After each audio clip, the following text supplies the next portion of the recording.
She was the first woman to fly across Africa. And she'd flown a well-publicized around-the-world flight. She was a national hero.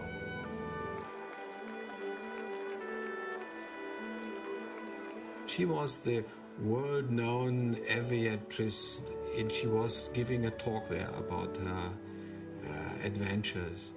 And Auto Union asked her whether she wouldn't be so kind and congratulate to this young driver who just won his first race. Rosemeyer pursued her, and soon they were the most talked-about couple in Germany. After winning Ellie's heart, Rosemeyer began his first full racing season with the 1936 Eifel Grand Prix. It would be his toughest test. That race was run in atrocious conditions, and he was still relatively fresh to motor racing, of course. The conditions were so appalling that there was hardly any visibility at all. Late in the race, a fog descended on the course. All the drivers were forced to slow down. Everyone but Rosemeyer.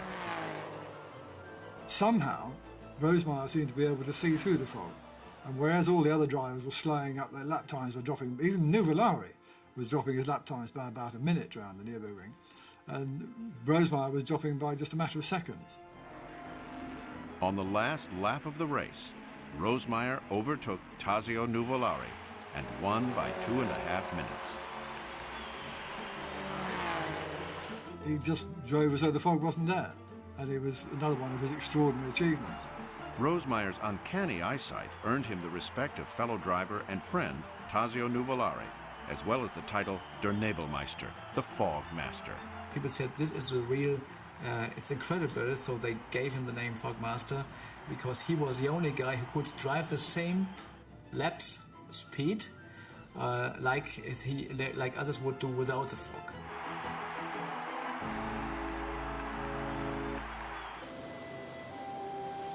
One month later, on July 13, 1936, Bernd Rosemeyer and Ellie Beinhorn were married.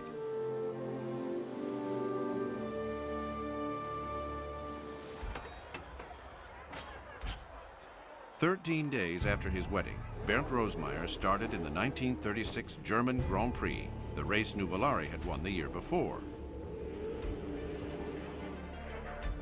As the race got underway, it was clear that there would be no repeat of the Nuvolari fiasco. No one could keep up with the German Silver Arrows.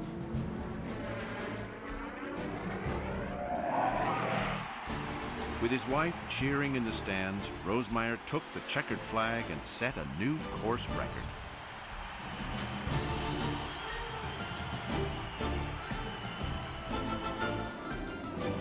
Rosemeyer continued his phenomenal winning streak throughout the year, beating out Mercedes, as well as Tazio Nuvolari, the only driver not on a German team to win any races.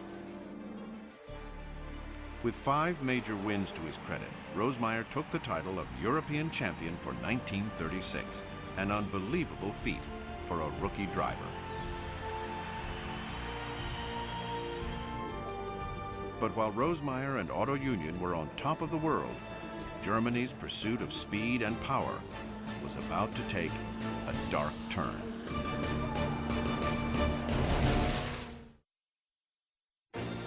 In May of 1937, Auto Union and Mercedes-Benz met at the Avus Grand Prix circuit in Berlin. Avus was one of the fastest tracks in Europe with its banked corners and long straightaways. Mercedes, coming off a losing season, revamped its cars to take advantage of the speeds that were possible on that track. They unveiled massive, streamlined cars for the race. They developed a 12-cylinder engine, the so-called DAB V12, which was very, very strong. The engine actually generated more than 750 horsepower, which was an increase by 60% against the current W25. But the engine was too heavy, so it could only be used in record-breaking events and on the Avus. To compete with Mercedes, Auto Union debuted a streamliner of its own, capable of tremendous speeds. In fact, Rosemeyer sat the fastest race lap at the Avus at over 171 miles an hour, so it gives you some indication of how quick these cars were if they were lapping at that speed. In fact, they were pulling about 240 miles an hour down the straights. Bernd Rosemeyer set his sight on yet another European championship. All that stood in his way was Rudolf Caracciola.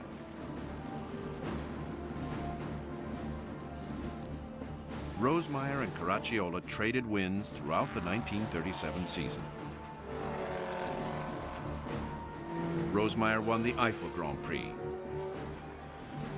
the Vanderbilt Cup, and the Coppa Acerbo in Italy, as well as the Donington Grand Prix.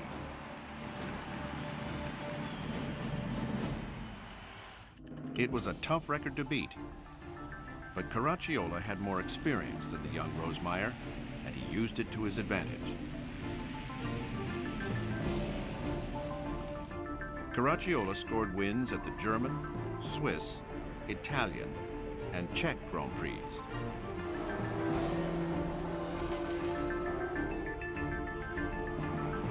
While each driver walked away with 4 wins for the year, none of Rosemeyer's victories were in qualifying events. The season belonged to Mercedes-Benz and Rudolf Caracciola, who, with 3 qualifying Grand Prix wins, took the European Championship for a second time. But one last event remained for the year. Once again, the futuristic streamliners would battle it out. This time in the World Speed Record Week, which was sponsored by the German government. The speed trials would give Rosemeyer a chance to face Caracciola yet again.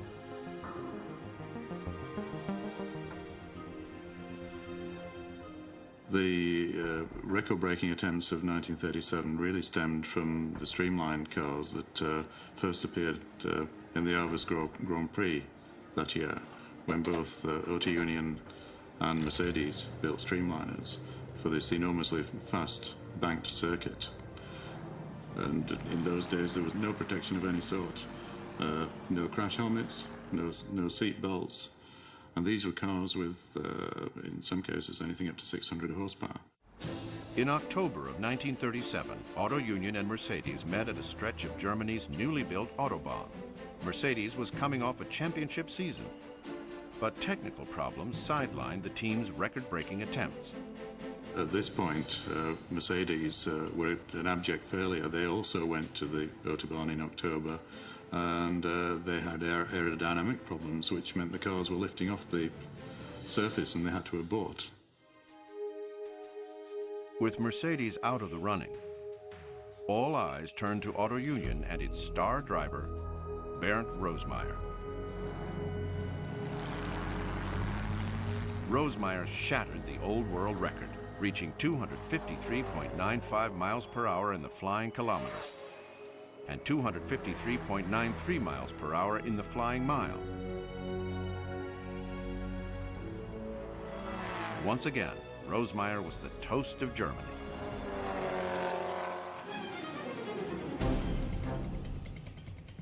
While Rosemeyer was the man of the hour, Mercedes wasn't ready to give up. Mercedes were extremely unhappy, and this was real failure to them, and they didn't like failure. So they went back to the Frankfurt-Darmstadt Autobahn again in January 1938. Rosemeyer and Auto Union attended the event, ready to defend their record. First off was Rudolf Caracciola in his Mercedes.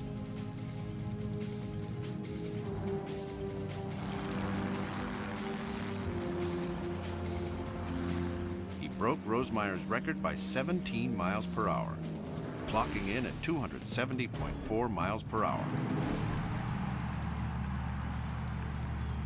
It was now Rosemeyer's turn.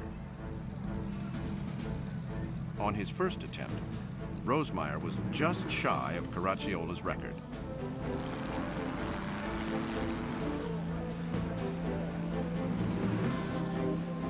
Rosemeyer, however, was determined to regain the title, and he set off again.